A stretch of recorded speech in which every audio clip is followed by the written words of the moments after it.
So next in our UDFA series, the next player we're going to talk about is out of Howard, out of a HBCU, and he goes by the name of Ian Wheeler.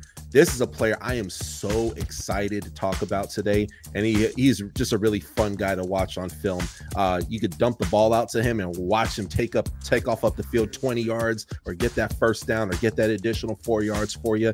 Fantastic kick returner, which the Chicago Bears can definitely use a facelift. In this video, I want to take and break down the film. As you can see the highlights down below, we're going to talk about that. But also as well, I want to talk about what the Chicago Bears have right now in their backfield and how ultimately signing Ian Wheeler is going to help elevate that Chicago Bears offense. So let's start with the stats. I could not find a RAS score on him on the internet. I'm sure he has one out there. I personally just couldn't find it. But check this out, y'all. His career, again, career, not last year, but career, still good numbers. 1,154 rushing yards while at Howard, 14 rushing TDs, 234 receiving yards. Okay, he's 5'11", 205 pounds, and let's see if I get this right. 3-time MEAC, that's the name of the division. MEAC All-Conference selection. Oh yeah, and did I mention he returns kicks? 3 return touchdowns. That's fantastic. And then he had 1,322 kick return yards. Now, a lot of people are, Howard, what? Howard?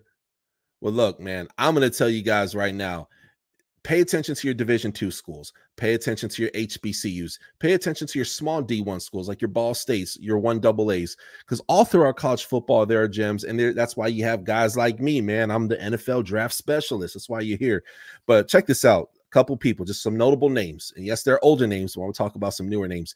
Jerry Rice, Walter Payton, Mel Blount, Deacon Jones, Art Shell, Jackie Slater. And then recently, now this is where it's kind of get frustrated, okay? I'm going to bring this back to Ian Wheeler and why he's such an amazing player for the Chicago Bears.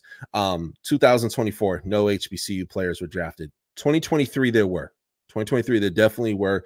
2023, there were not. 2022, that's what it is. Josh Williams, Jacoby Durant, and James Houston IV, who is crushing it right now for the Detroit Lions. One of, dare I say, he's an elite defensive lineman in the NFL already. I mean, his rookie year was massive. I think he had like 8 or 10 sacks. Dude was a dog. But 2021, no. 2020, no. That doesn't mean that there aren't people who aren't UDFAs who get shots or camp bodies and stuff. But this guy, I would not do a video on him if I did not think he had a good chance of making the Chicago Bears. Now, y'all know me, lifelong Miami fan, but I do a lot of Chicago Bears content and I cover the whole league. I've had Tyler Scott on the show, and then your new UDFA, Jan-Marie Croma. Check out that interview. Had him on the show. Don't be shocked if he's in the rotation starting this year for the Chicago Bears. But man, right now in the backfield, there's Roshan Johnson, which I like. He's not bad. Travis Homer and Khalil Herbert, who is so freaking fast. And with the upgrade on that offensive line, I'm so excited to see how he does for the Chicago Bears. Then, of course, we look at returning kicks. Tyler Scott saw very little action, but hopefully I want to see him get more involved in there because he can make a lot of plays, man. Watch his tape at Cincinnati. Dude was a dog.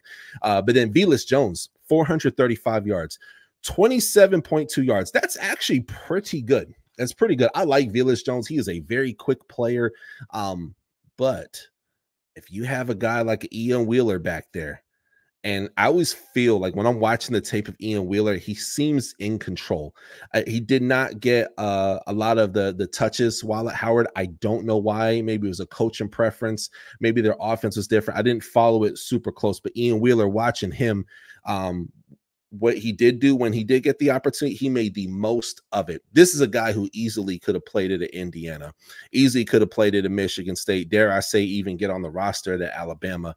And these guys, they just fall through the cracks sometimes. But Ian Wheeler is a guy who is, in my opinion, he's a 4-down back. And let's check out his scouting report, because I really like his scouting report, man. This is what the people got to say, and I see this too. And it says here, and this is according to sportsillustrated.com. All right, standing at 5'11" and weighing 205 pounds, Wheeler embodies the physicality and versatility desired in a modern running back. His strong, compact build enables him to maintain speed through cuts and evade defenders in open spaces. leaning towards a one-cut downhill running style that maximizes his vision and burst. I'm only halfway through the movie. Here it goes. It says here next, Wheeler's proficiency in pass protection. That is so freaking important. Just had to stop there for a second. Pass protection. Wheeler's proficiency in pass protection and short route running enhances his value as an every down back. At the same time, his exceptional abilities as a return specialist and gunner on special teams highlight his versatility. His breakaway speed and agility in the open field make him a threat to score whenever he touches the ball. Wheeler's creative use of agility and vision in open field adds a dynamic aspect to his play style. Ladies and gentlemen, I am such a fan of Ian Wheeler, and it's not a super deep running back room. There's so much room for growth on the Chicago Bears. Honestly, as a UDFA, could really be a blessing because the last thing he wants is to go to a team where he's just buried in the depth chart. And this was a deep year for running back, y'all. I mean, you had guys like Schrader from Mizzou, you know, was a 14 rushing touchdown, 15 rush touch, something crazy like that, went undrafted. How does that happen? Like, there were a lot of really good running backs who went undrafted this year. He is one of them, and I think out of all of them, I think he has the best shot of making not only the practice squad, that's worst case scenario. I think he can be a starter. He has to ball out. He has to stay healthy. Saying a prayer for him because I'm rooting for him. I love seeing small school gems like an Ian Wheeler. And I think for the Chicago Bears, man, obviously y'all had a monster draft, man. Rome Odunze, Caleb Williams, just a lot of great names. Wasn't a lot of draft picks, but man, y'all knocked it out the park. But this Ian Wheeler, I am excited for. And if y'all get a chance, check out my interview, different play here, with Jamari Croma. Coming out of James Madison, this guy is a beast. Had him on the show. Sack machine. I'm telling you, this guy is going to be such a gem in the NFL. But hit that subscribe button, comment below your thoughts on Ian Wheeler, and I'll see y'all next time on the Touchdown with Doug Smith. God bless you. Jesus loves you. Go do something nice for somebody. I'll see y'all on the next one. Thank you for watching another episode of the Touchdown with Doug Smith, where we have exclusive NFL content and exclusive NFL interviews.